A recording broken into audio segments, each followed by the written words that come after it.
Hey there, welcome to Thursday, June 11th. We are approaching the halfway point through Unit 3. We're looking at the executive branch, what makes an effective president. It's time to level up. Here we go.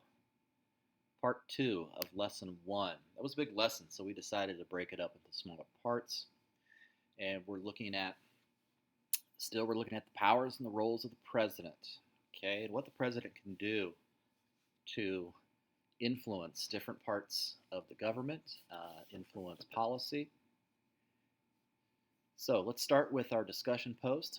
Go ahead and get that put in there. Please get that done before 3 o'clock so I know that you are out there and are working. Okay, we've got a couple of readings today about presidential powers and specifics about the president's job. Watching a video about the executive branch, roles and powers. Let's do this as an assignment today. And what does the vice president, what about him? What does the vice president do there? Okay, so watch that video there.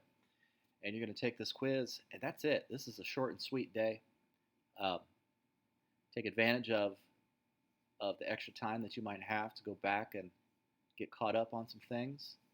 Hey, if there's a quiz out there that you are not happy with the score, remember our new quiz retake policy that we started yesterday.